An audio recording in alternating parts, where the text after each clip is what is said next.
Magandang araw ka Grace Farming. Ang topic po natin ngayon ay yung inumin o mga inuman nila. Ano yung maganda para sa kanila. Alam naman po natin, napaka-importante po ng tubig para po sa kanila.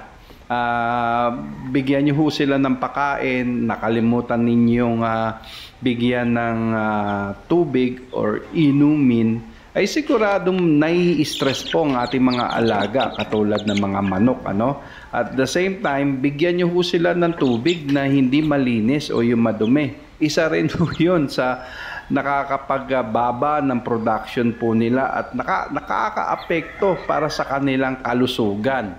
Tatalakayin natin yung anong magandang mabisang pamamaraan pa kung ano pa yung pwede nating ihalo sa kanilang inumin tubig.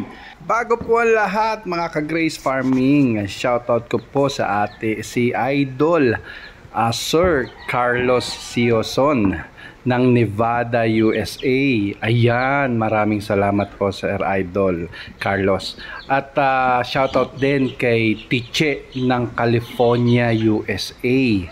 Shoutout din po kay Ryan Morales po ng Nevada, USA. Maraming salamat po sa inyo sa pagsuporta, sa pagsubaybay po sa aming channel. Napakalaking tulong po nito para sa amin po. Maraming salamat po. Ayan, balik po tayo sa ating topic. Ang kahalagaan ka-Grace Farming ng kanilang inumin. Diyan din po natin kasi hinahalo yung mga pwede pa nating ibigay sa kanila na benefits para sa inumin nila. Kaya pagka ininom nila, nahahalo rin yung mga sustansya na pwede natin ihalo. Ka-Grace Farming, dito sa ginagawa po natin, meron tayong dalawang brooder. Brooder ba tawag dyan? O sabihin natin brooder na ang tawag dyan. Ay naghahalo lang po tayo netong tinatawag na OHN. Yang OHN na yan ay yung Oriental Herbal Nutrient. Ano po? Napakaganda para po sa ating mga halagang hayop, halagang mga manok. Ayan po, nagbigay lang po ako ng sinukat ko lang dun sa takip, 4 o 5. Pagkatapos dalawang lalagyan po yan, pinapakita ko po yung isang lalagyan, sinukat ko, yung isang lalagyan naman ay hindi ko na sinukat.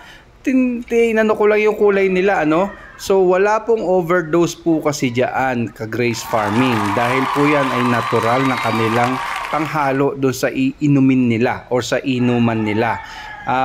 Natural dahil ito po'y ginagawa lang po at napakatipid po yan. Ano po ba yung halo netong mga OHN na yan? Ang halo po niyan ay meron po siyang ingredients na bawang, meron po siyang ingredients na luya, meron po rin siyang sibuyas at meron din po siyang sili. Mga ka-Grace Farming, alam naman po natin ang bisa po niyan sa ating kalusugan. Wag na po tayo maniwala sa akin. Maniwala na lang po kayo diyan sa mga ingredient na yan kung ano yung kakayanan po nila na sustansyang binibigay po para sa ating mga alaga. Kaya nga po yan po ang proseso po na yan. At meron po tayong video po na yan na i-record po, na upload po natin kung paano paggawa po ng iyang Oriental Herbal Nutrient na po na yan. Kaya i-click nyo lang po yan, i-like nyo lang din po iyang video na po na yan. Sa topic po natin, makikita nyo po actual pong iniinom po na nila yan, especially po doon sa katulad po ngayon maulan at medyo ang temperature ay malamig sa kanila. Ito po ay mahalaga rin po sa kanila lalo doon sa mga sisiw na hindi pa kumpleto yung kanilang mga balahibo pang depensa doon sa temperature ng lamig. Kaya isa po rin mabisa po yan sa kanila. Opo, pagka pinainom po ninyo ng OHN, yung mga alaga po natin ay tatamaan po sila ng sakit.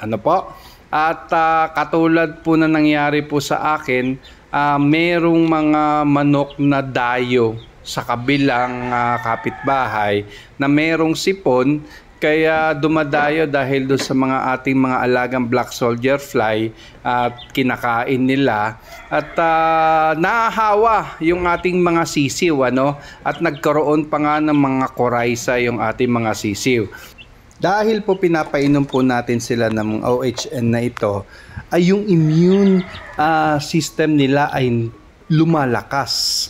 Kaya ganun ka Grace Farming mismong tatamaan sila ng sakit, hindi po sila exempted sa pagtama ng sakit, pero malakas po ang kanilang immune system, sila na po mismo ang gumagaling yung mga sipon at yung mga iba pang sakit dahil mataas o malakas yung kanilang immune system. Ayan, napakaganda po ng itong OHN na yan. At kaya nga po ang aking ginagawa pong pagbibigay po dito 3 times a week, 4 times a week po ako nagbibigay nito sa umaga. Hindi ko po pinupuno yung kanyang lalagyan, kinakalahati ko lang ito para maubos po kagad nila. At pagka naubos na po nila, tubig na po ang susunod na aking pinapainom. Pagka dire-diretso naman po ang ulan po, at ito naman ay aking binibigay hanggang sa kanilang hapon na pakain. Kaya ayun. At patungkol naman po dito sa OHN na to, kung makikita nyo po doon sa video po natin na paggawa po neto, ay umabot po ng mga yun sa lalagyanan ng mineral water. Napakatipid po niyan para sa ating supply ng OHN o itong pampalakas ng ating immune system sa ating mga alaga. Kaya ayun ka Grace Farming, napakaganda po, naka-ready na po pati yung medicine, naka-ready na po sa atin. Gagawin na lang po natin at alam po natin sa sa Gracia at sa Grace Farming lahat po kompleto na, pati yung mga para po sa mga sakit, laban sa mga sakit ng ating mga alaga.